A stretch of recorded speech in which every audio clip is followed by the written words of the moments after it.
Hey guys, Mr. Bowman here. Today's learning objective is in green. We are learning to analyze the long-term trend of time series graphs. So a couple key parts of our learning objective. The first bit is analyze. If you recall PPDAC, that's the 5 stages or the 5 parts of a statistical report. The A stands for analyze or analysis. The skill we're looking at today is going to sit within that analyze analysis section. And specifically what we're doing today is we're focusing on something called the long-term trend. And the long-term trend, it relates to we'll call it the average line, for a lack of another word, average line of your data. And you can see in our graph, I've drawn ours in red here, but NZgrapher, other statistical software, they will make sure that line gets included on for you. You can put it on like a click of a button. To analyze the long-term trend, there's quite a bit of information we need to draw together.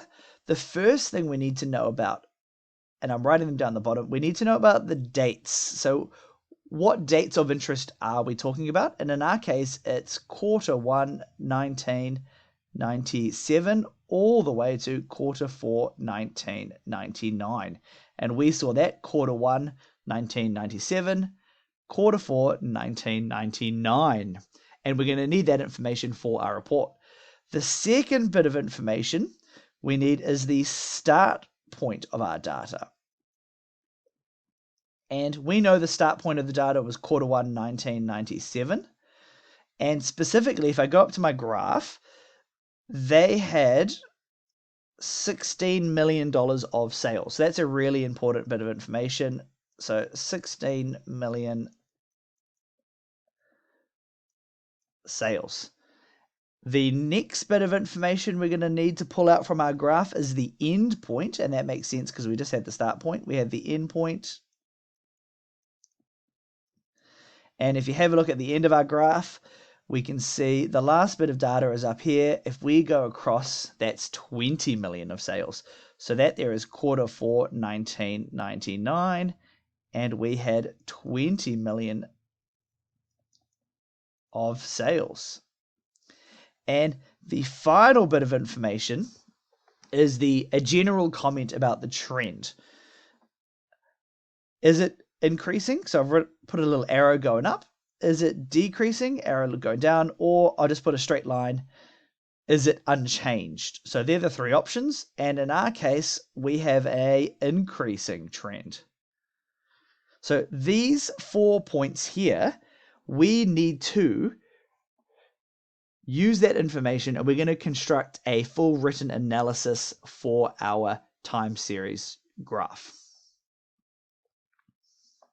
So let's start off just using a generic information. We're going to chat about the point 4 first. Is it increasing, decreasing, or staying constant? But we need to pad it out thinking of the context of the scenario. So let's go. There is an increasing, or there is an overall increasing trend in the volume of ice cream sales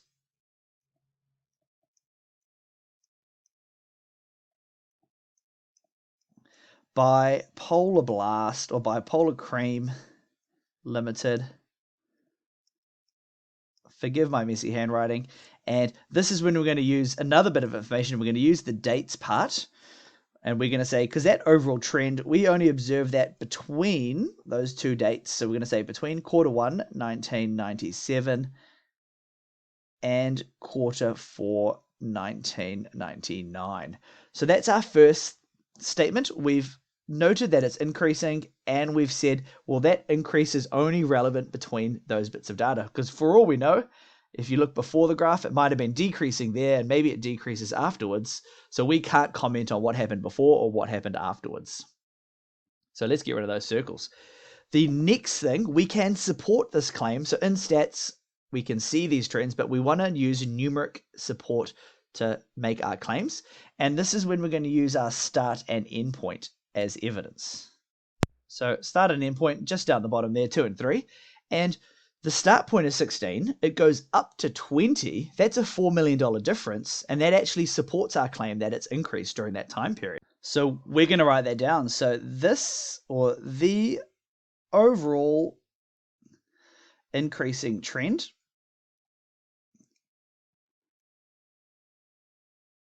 is supported by an initial ice cream sale, an initial ice cream sales of, oh, sorry about that, $16 million of sales in, oh, sorry, we don't need of sales again. $16 million in quarter one, 1997, and an ending sales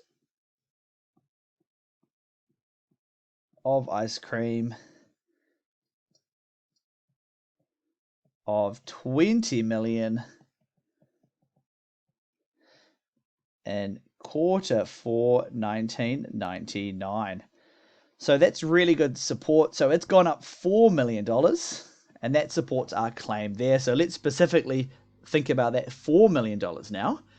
And what I find is interesting is we can find out an average.